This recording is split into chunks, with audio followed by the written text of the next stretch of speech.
Sziasztok! Ez itt az idei év második True Style magazin epizódja. Műsorunkban portrékat készítünk harcművészekről és harcművészetekről, amit a truestyle-magazin.hu-n tudtok megnézni. A nevem Povázsai Laci, és most bemutatom nektek a Keiko Akadémiát, ahol Katori Sintorjuval és a munkájával foglalkoznak. 1993-ban kezdtem el konkrétan harcművészettel foglalkozni.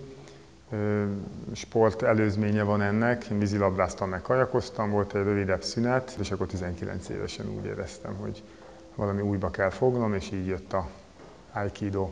Több hónapot töltöttem el Japánban is ez ügyben, azonban valami hiányzott nekem ebben, és volt szerencsém összefutni egy olyan mesterrel, aki egyébként aikidós volt, csak aztán ő elkezdett foglalkozni mélyebb a harcművészetek mélyebb eszenciájával, konkrétan mondjuk az aikido előzményével, és ott is a daitoryu-nak egy speciális technikájával, és átváltott erre a dologra. Amikor ő váltott, pont én is hozzá fordultam, hogy tanítson engem, és egy nagyon szigorú és klasszikus tanulási vagy tanítási rendszert kaptam végül is tőle.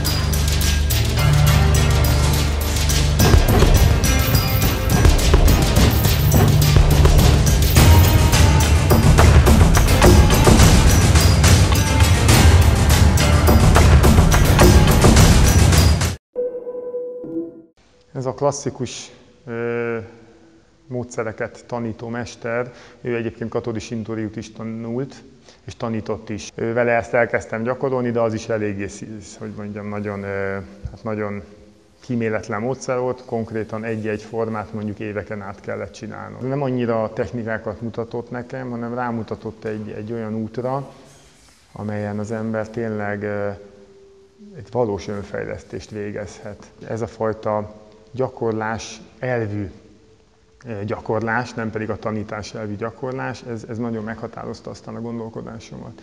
Ugye a Japánban ezt a gyakorlást, az ilyen típusú edzést, a testmegedzését tanrennek hívják. A tanren az azt jelenti, hogy olyan gyakorlatokat talál ki, olyan gyakorlatokat végezzél, amikkel helyes testhasználatot hozol létre.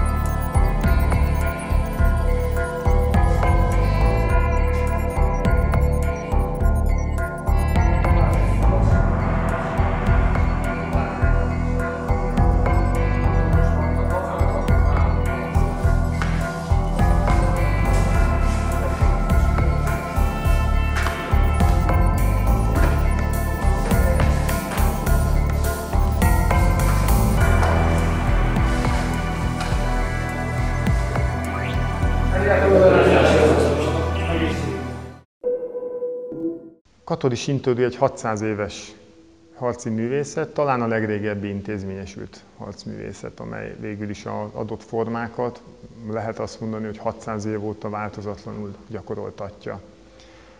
Rendkívül sok harcművészeti ág van benne, ugye ez a Bugei-ju Happan, ez a 18 harcművészeti ágat összetömörítő egység volt. Ebből manapság már nem gyakoroljuk mindet.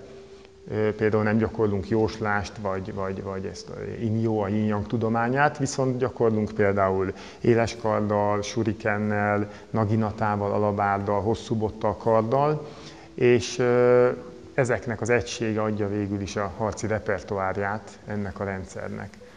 Alapvetően két egységre bomlik, van az egyedül végrehajtandó technikák sora, ez az Iai-jutsu, amikor éleskarddal gyakorlunk, és vannak a páros gyakorlatok, amikor fafegyverrel. Fontos megjegyezni, hogy ezek formagyakorlatok. Ugyanakkor nagyon az én oktatóm, az én mesterem, az nagyon élővé tette ezeket a formagyakorlatokat, vagyis nem arról szól, hogy monoton ismételjük, és akkor esetleg abban jutunk előre, hogy egyre gyorsabban tudjuk ezeket végrehajtani, sokkal inkább arról van szó, hogyha megtanultad a formákat, akkor azon belül az applikációkat észreveszed, és azokat tudod működtetni. Így egy izgalmas vívássá válik ez a gyakorlás, de nem szabad vívássá, mert az borzasztó veszélyes lenne, ugye még csak fakarddal is, hanem egy játékos, páros gyakorlatta, ahol azonban a haladóbb az mindenképpen meg tudja mutatni, hogy magasabb szinten űzi a technikákat.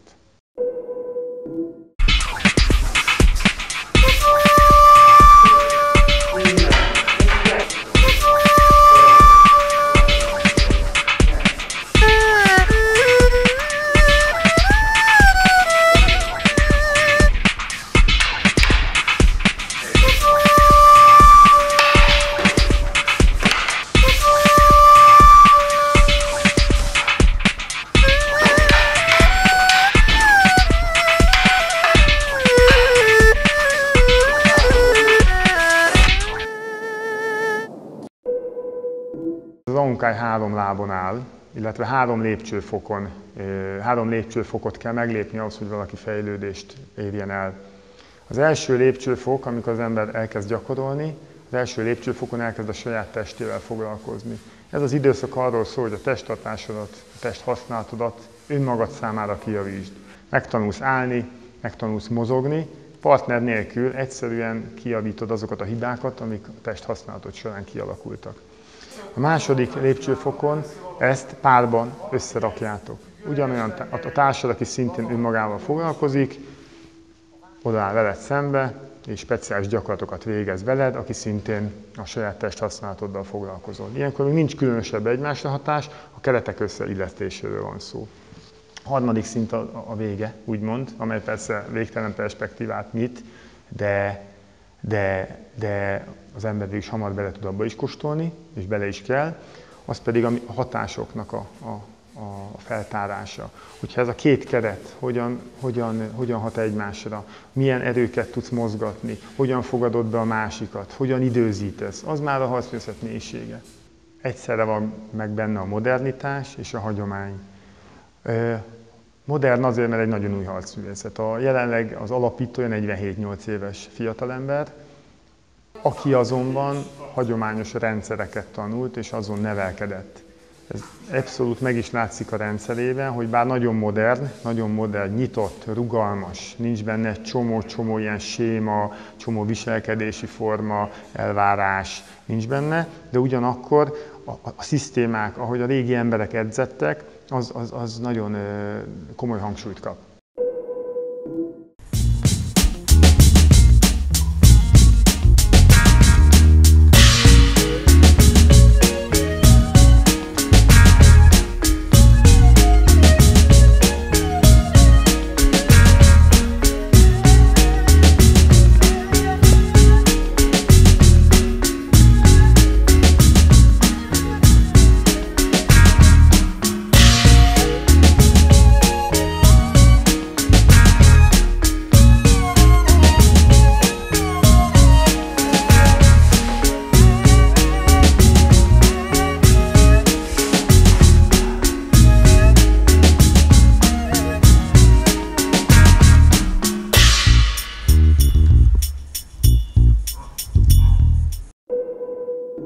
Ebbe a képbe illeszkedett nagyon jól mind a Katori Sintoryu vonalon Sugawara szenszével való találkozás, illetve a Aunkai vonalon Akuzawa szenszével való találkozás, hiszen nekik mind a kettőjüknek markánsan ugyanez az alapja.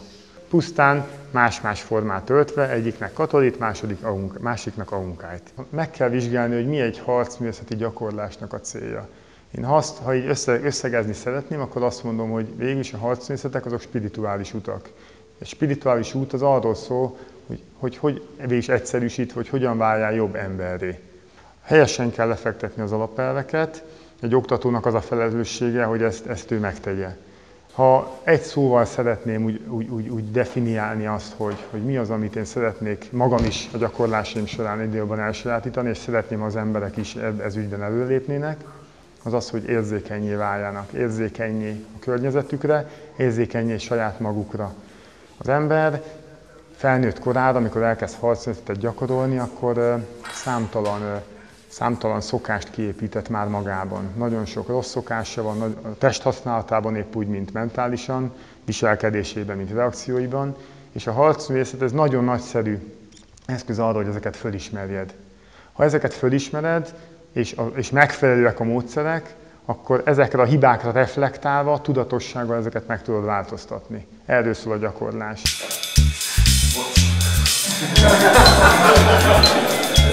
Nem szóltam neked, hogy ma elég kell.